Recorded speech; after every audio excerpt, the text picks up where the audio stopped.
This is Stonewalls March on Pamlico. It is a 4-man rifleman rush. It works really well with 2v2 and 4v4. Doesn't work so well with 1v1. It is a 4-man rifleman rush. You don't know what base you're going to take until you spawn into the game. So you just pick your 2 riflemen. When you get into the game, whoever spawns as unit number 1, they're going to secure Alpha. They're going to immediately start walking to Lima after they secure Alpha. Unit number 2 is going to walk straight to Yankee, 7 to Zulu, and 8 to Bravo. It's the same exact order if you're playing 4v4s, except 1 is Alpha, 4 is Yankee, 7 Zulu, and 10 Bravo.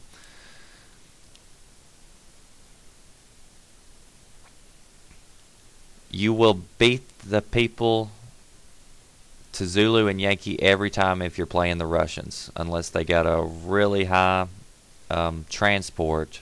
You're going to beat them 99% of the time. It is possible if they rush Yankee or Zulu for you to be beat with a transport playing the US, but that's just a gamble that you take.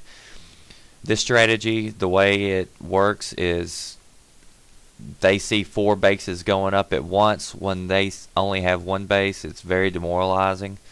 What this team is doing, and what a lot of the good teams will do, is push hard toward Lima. They've got a transport headed over there right now. And what they're going to try to do is hold down that side of the map and keep us from taking Lima. Because if we take Lima, it's over. What they're forgetting about is they're leaving Sierra and Foxtrot wide open, because they're going to focus so much here, as you'll see here in a minute. And this is what a whole lot of teams do.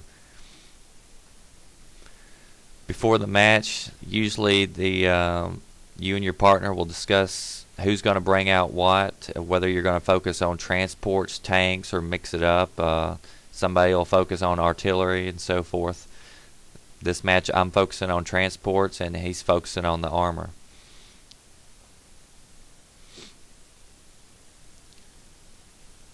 As the guy from Alpha is walking up to Lima, because the enemy has people there and they're securing it and upgrading, he's just going to sit back and let them take it. You're in no hurry to take Lima. You got plenty of time, so you just keep on deploying stuff and keep on working down their units. You can snipe them. Sometimes you can get a snipe in from Yankee, and if the guys in the woods in the back of Lima can also get a snipe, then that's pretty good. Otherwise, like Super's doing here, you can bring in artillery and just wear them down, or airstrike if that's what you need to do. You see, these guys have a lot of units on the field over here on the left hand side, or on the north slope.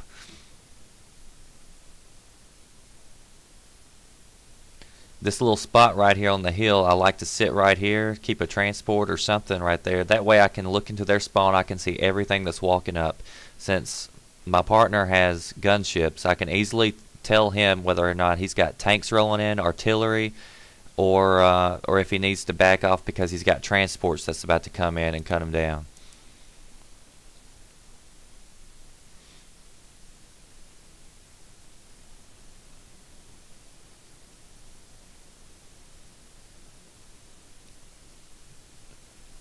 And what we're doing is just trying to systematically work on every red dot that's around us.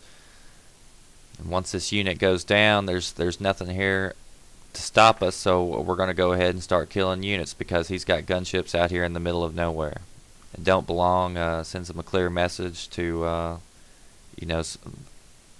keep his units protected a little bit better, and a lot of people end up quitting anyway and get the victory that way. Right here I'm taking Sierra, but if you look, Lima isn't taken down yet.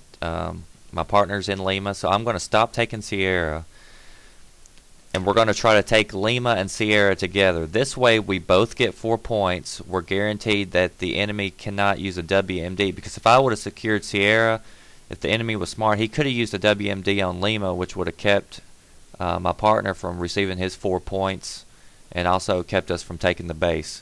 So right now, not only do we have a majority of the uplinks, but we also have an extra uplink.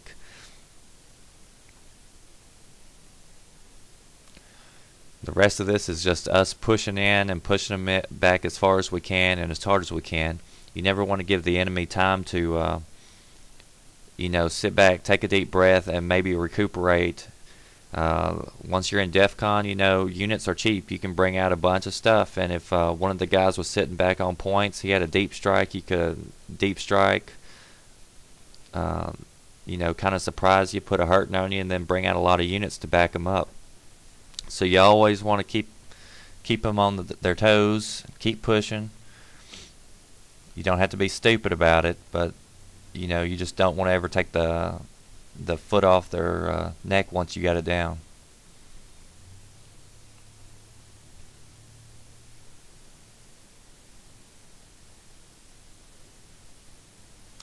Like I said, once again, if you're playing a good team, all you want to do is hold that one line: Lima,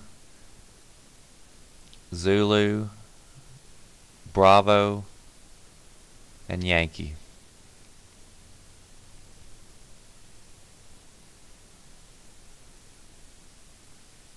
And that is it for Stonewalls March on Pamlico. If you have any questions, feel free to ask, and I will get back to you as soon as possible.